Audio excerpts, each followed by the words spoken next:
प्रभु के नित्य संबंध को स्वीकार करके अन्य संबंधों का त्याग अनिवार्य है। दूसरो न कोई। अब हम इतना कहने के लिए तो राजी हो जाते हैं कि हमारे माई श्यामाजू को राज, लेकिन जितने और राज हम अपने हृदय में रखे हुए वो सब गुप्त ही रखते हैं राज, उनको नहीं हम छोड़ सकते। तो ये बात केवल मुख की रह जाएगी कि हमारे माई श्यामाजू को राज, पर अंदर इसका स्वाद नहीं आ पाएगा। इसका सही माने में अनुभव तब मानना, जो प्रभु को अपना मान लेता है उसके सारे संबंध ढीले हो जाते हैं, धीरे धीरे खत्म। तो निश्चिंत हो जाता है, निर्भय हो जाता है, निशोक हो जाता है, निशंक हो जाता है। ध्यान दीजिए, जिसने प्रभु के संबंध को स्वीकार किया उसकी पहचान है उसके अन्य माने हुए संबंध सब ढीले हो जाते हैं। अब आसक्ति नहीं, अब किसी से अपनापन नहीं रह गया। तो क्या होता है, उसके हृदय में निश्चिंतता, निर्भयता, निशोक, निशंक। ये केवल साधन से नहीं हुआ है, प्रभु से अपना संबंध स्वीकार करने से और अन्य संबंधों को मिटाने से। जो मिटे हुए ही हैं पर आप माने हुए हैं सत्य, इसलिए आपको जो सत्य है उसका अनुभव नहीं हो रहा। आप निश्चिंत हो जाएंगे। अब कोई जैसे अपने लोग, कोई ऐसा नहीं कि ऐसी साधारण भगवदाश्रित जीव हैं, साधारण ही है, पर असाधारण बात हृदय में एक बैठ गई कि अब अपनी कोई परवाह नहीं रह गई। हमें नरक मिलेगा कि स्वर्ग मिलेगा, निकुंज मिलेगा कि क्या मिलेगा और क्या जाएगा, अब क्या होगा, कोई प्रश्न नहीं रह गया है। बस हर प्रश्न का एक उत्तर है ना, श्यामाजू करुणा समुद्र लाडली जो है ना, बस निश्चिंत हो गए। अब कोई चिंता नहीं रही, ना लोक व्यवहार की और ना परमार्थ की। पारमार्थ व्यवहार बनो कि ना बनो, निश्चिंतता, निर्भय। अब कोई भय नहीं रहा कि शरीर में अमुक रोग है, अमुक लोग विरोध करते हैं, क्या होगा। वही होगा जो श्यामाजू ने पहले से विधान कर दिया है। अब कुछ ऐसा नहीं होने वाला जो नहीं होना चाहिए, वही होगा जो प्यारी जी और प्यारे जी ने विधान कर दिया है। इसलिए निश्चिंतता हर समय, कोई चिंता नहीं। सच्ची मानिए, ऐसा कुछ नहीं कि कोई विशेष अवतार होता है या कोई, ये विशेष भगवान की समर्पण वृत्ति जो होती है ना, यही सबसे बड़ी विशेष बात। जो जितना शीघ्र अपने को समेट कर प्रभु ने समर्पित कर दिया, वो उतना ही बड़ा महापुरुष हो जाता है। नहीं, जो ब्रह्मा जी में अंश है वही एक चींटी में भी विराजमान है, क्योंकि कभी ब्रह्मा जी को भी चींटी बनना पड़ता है, कभी चींटी भी ब्रह्मा जी बन जाती है, क्रम चलता रहता है। मस कहीं करें बिरंच या जा ही मस सकते ही। निश्चिंतता अगर आपके हृदय में नहीं आई तो आप मुख से कहते हैं श्यामाजू हमारी है, पर अंदर से आपने असत संबंधों को सजा रखा है। देख लीजिए, ये वाणी का केवल विषय नहीं है, ये हृदय का विषय है।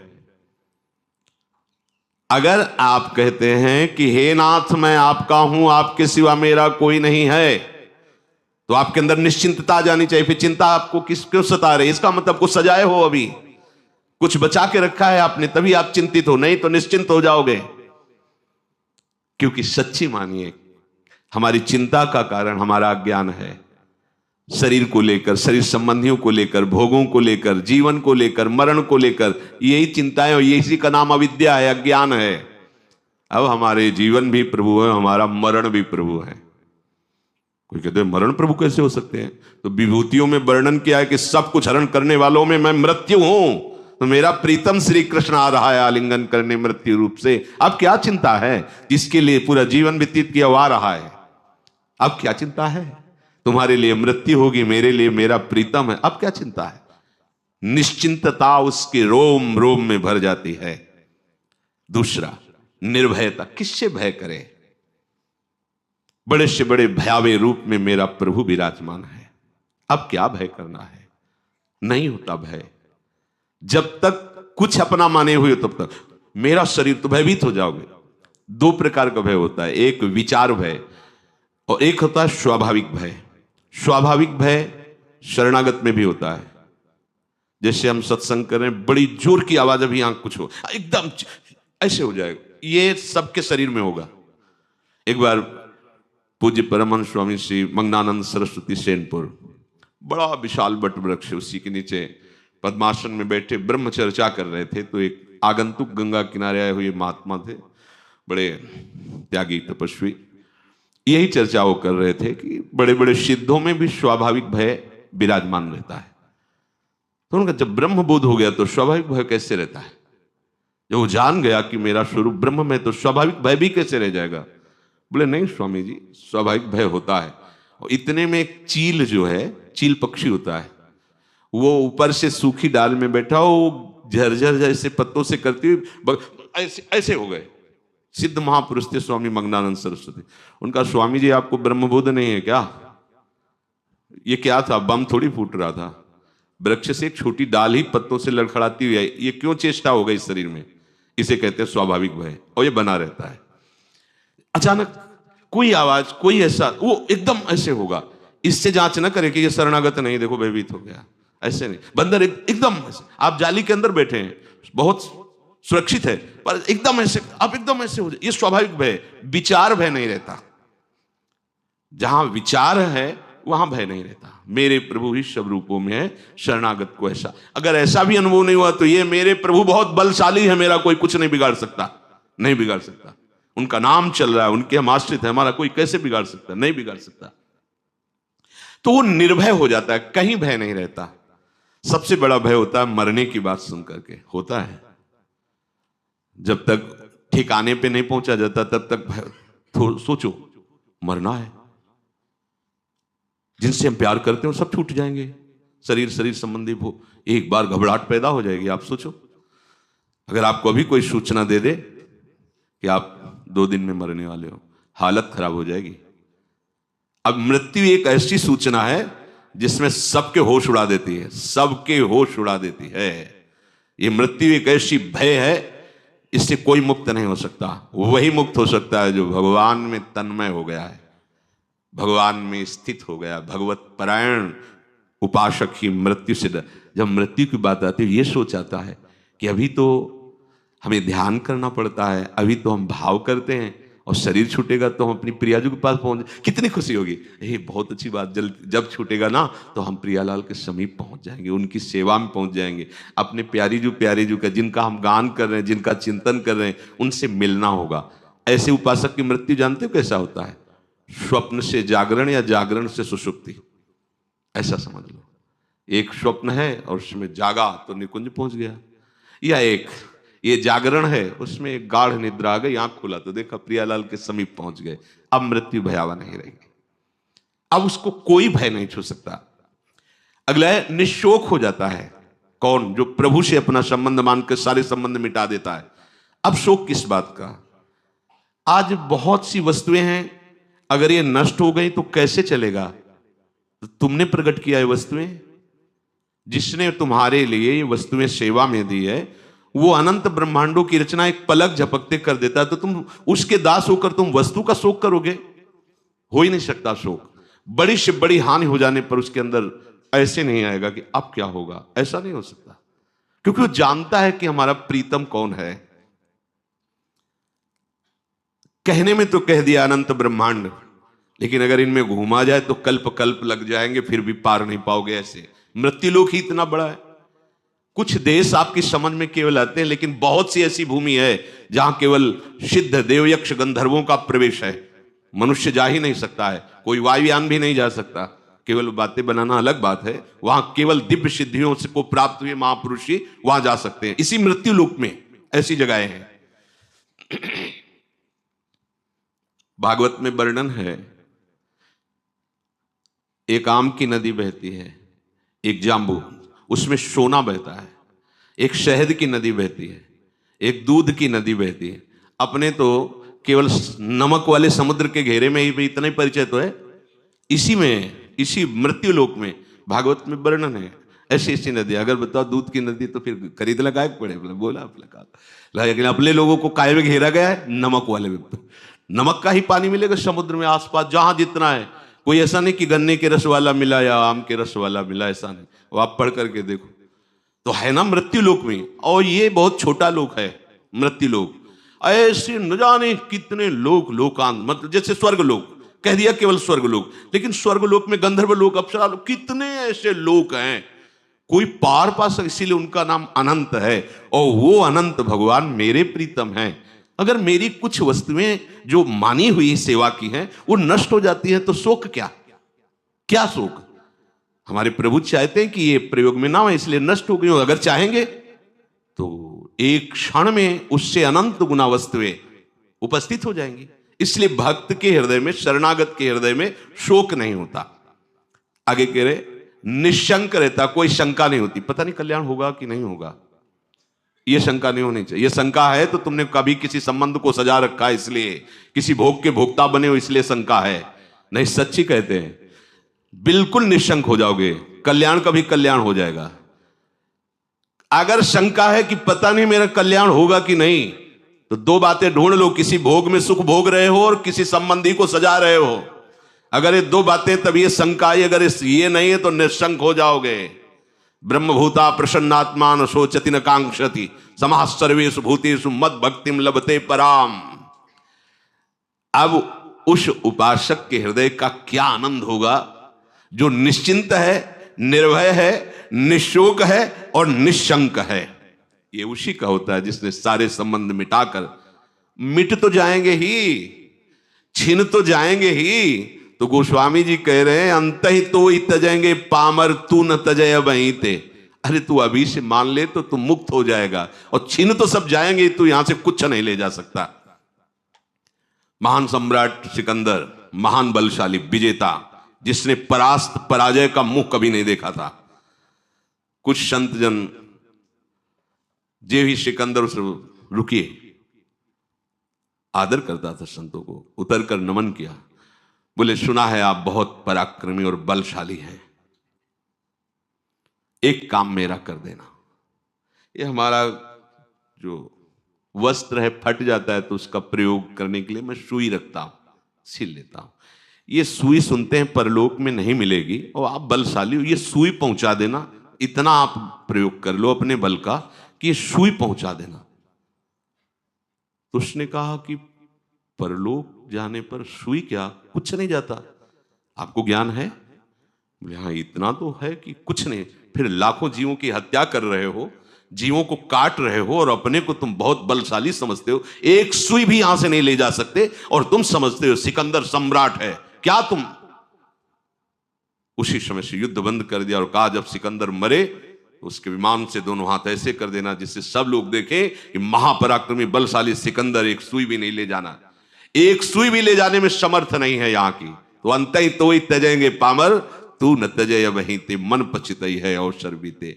एकमात्र प्रभु के संबंध को स्वीकार करके सब संबंध मिटा दो। जिधर देखोगे उधर तुम्हें प्रीतम खड़ा मुस्कुराई देगा। जिधर देखोगे जड़ चैतन्य कछु नहीं दीखत, जित दीखत तित श्याम खड़े, बिहल बिकल संभारन तन की, घूमत नैना रूप भरे, करनी अकरनी दो विधि भूले, विधि निषेध सब रहे धरे, नर हरिदास ते भय बावरे, जे या प्रेम प्रवाह परे।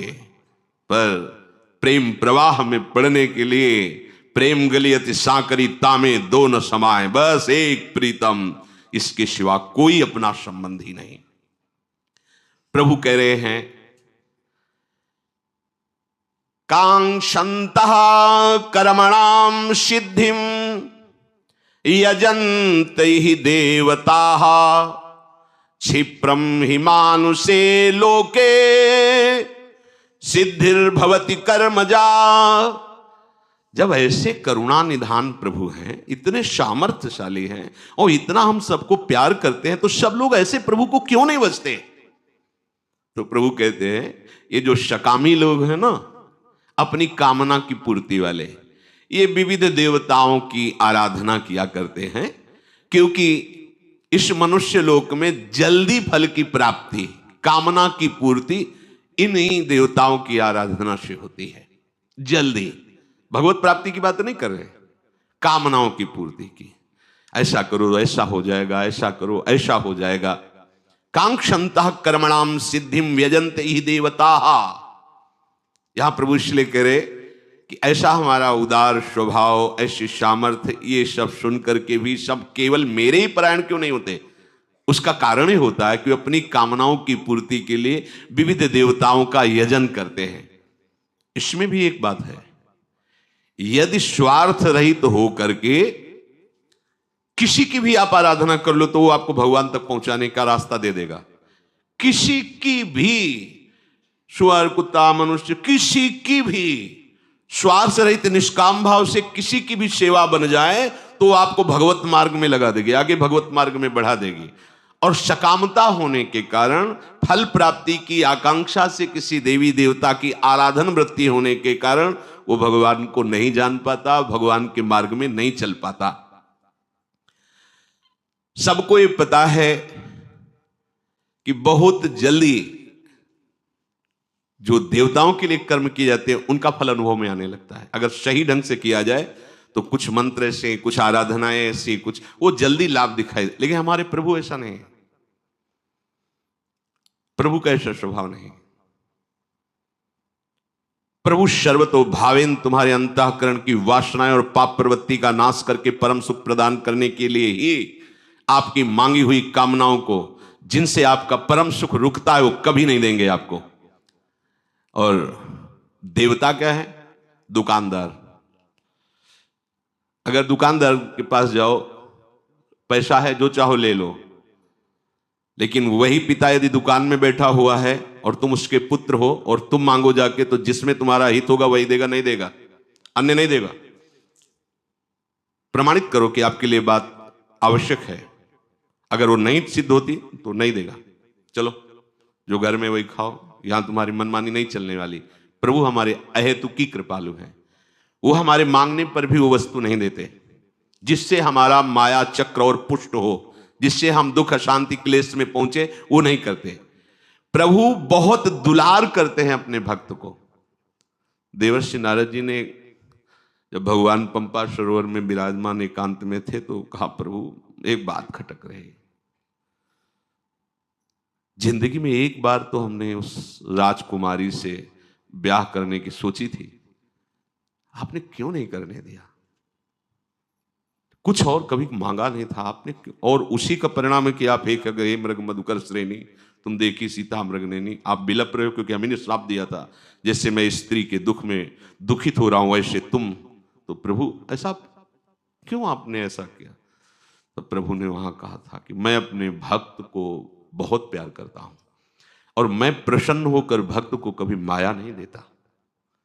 अगर वो मांगता भी है तो जैसे वैद्य से कुपथ्य रोगी मांगे तो वैद्य नहीं देता, सदवैद्य नहीं देता, ऐसे मैं अपने शरणागत भक्त के मांगने पर भी जो उसे बंधन क्लेश अशांति प्रदान करे वो कामना पूर्ण नहीं होने देता। मैं तुमको बहुत प्यार करता हूं नारद, इसीलिए तुम्हारी उस इच्छा की पूर्ति नहीं होने दिया, क्योंकि उसमें बंध जाने पर फिर मेरी प्रेम लक्षणा वृत्ति नहीं रह जाती, प्रेममयी वृत्ति नहीं रह जाती, और तुम हमारे अनन्य प्रेमी हो, इसलिए हमारा कर्तव्य बनता था कि जिससे तुम्हारा परम हित हो वही मैं करूं। इस आंसू आ गए नारद जी के कि ऐसा प्यार करने वाला कौन हो सकता है। प्रभु हैं अपने सगे स्नेही सुहृद, बहुत दुलार करने वाले, और देवता हैं दुकानदार।